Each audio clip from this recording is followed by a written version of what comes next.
त्या इकडे गेलो होतो भेटायला, जाताना नाही का मला ते मंदिर दिसलं, खडकेश्वरी देवस्थान. त्या साईडला लांब मंदिर दिसतंय.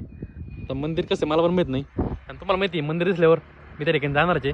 आता तुम्हाला पण दाखवतो की त्या ठिकाणचं मंदिर कसं आहे. चला माझ्यासोबत.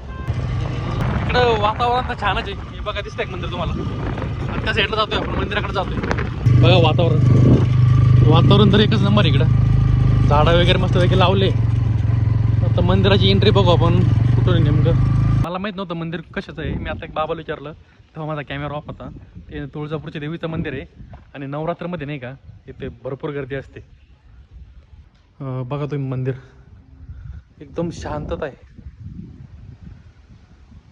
सध्या मंदिर बंद दिसते मला. आता इथं कोणी दिसत नाही की मी त्याला माहिती वगैरे विचारू शकतो.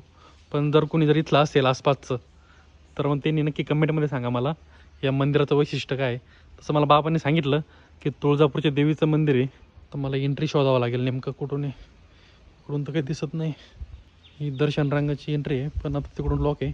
आपण पुढे जाऊ दर्शक. पण इथं आल्यावर खरंच इतकं प्रसन्न वाटतंय ना, खरंच खूपच छान वाटतंय. माझ्यासोबत दर्शन करून घ्या तुम्ही. आता पुढून एंट्री हा पुढे दिसतोय. थांबा पुढे जाऊन दाखवतो तुम्हाला मी.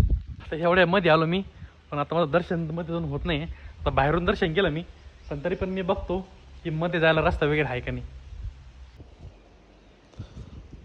रस्ता सापडलाय फायनली. आता माझ्यासोबत तुम्ही पण दर्शन वगैरे करून घ्या. हा बघा एंट्री. आता मंदिर लावलेलं आहे. आता या ठिकाणी मी एकटाच आहे, मला तर कोणी दिसत नाही. तर माझ्यासोबत तुम्ही पण दर्शन करून घ्या.